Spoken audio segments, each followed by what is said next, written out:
कि कहानी को सुनकर उसे शब्दों में बयां किया है। दिन हो गए हैं। यह घटना मेरे बचपन काल की है। के साथ घूमते हुए अक्सर देखा जा सकता था। एक बार की बात है, दुबे जी अपने बड़े भाई की शादी में सम्मिलित होने के लिए 15 दिन के लिए गाँव गए। हॉस्टल के अन्य बच्चों ने उनसे कहा कि दुबे भाई जल्द ही वापस आ जाइएगा। दुबे जी ने सकारात्मकता से सिर हिलाते हुए अपने सभी पार्टियों से विदा ली। उन्होंने शाम की बस पकड़ी और गांव की ओर निकल गए।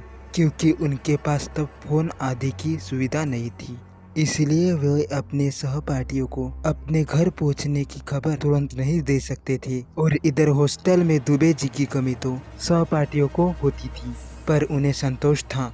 15 दिन की तो बात है, फिर दुबे जी उन लोगों के साथ ही तो होंगे। आखिरकार वह 15 दिन की समय की आयु पूर्ण हुई और फिर दुबे जी का पदार्पण हॉस्टल में हो गया।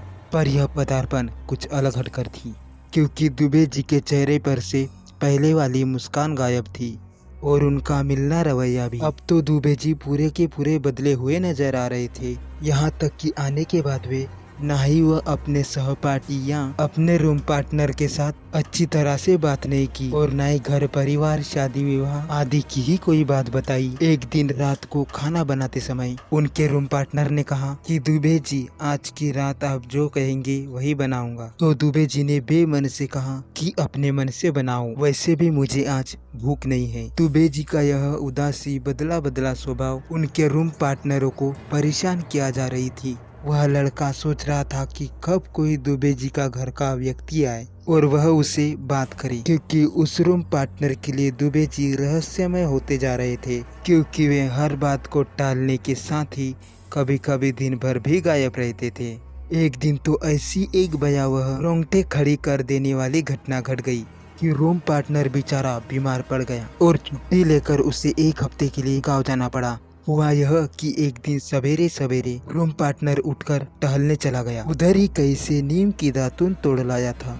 उसने देखा था तो दुबे जी जाते समय अपने खाट पर थे, पर आने के बाद उसने देखा दुबे जी रूम में ही नहीं थे। खैर उसे लगा कि कहीं गए होंगे, अभी आ जाएंगे। उसके बाद वह कमरे में टंगी बड़े शीशे दर्पण में देखते हुए अपनी बालों में कंघी करने लगा और फिर अचानक शीशे में उसे दुबे जी का चेहरा दिखाई दिया। वह तो फिर चौंक गया और पीछे मुड़कर देखा और पीछे दुबे जी थे ही नहीं।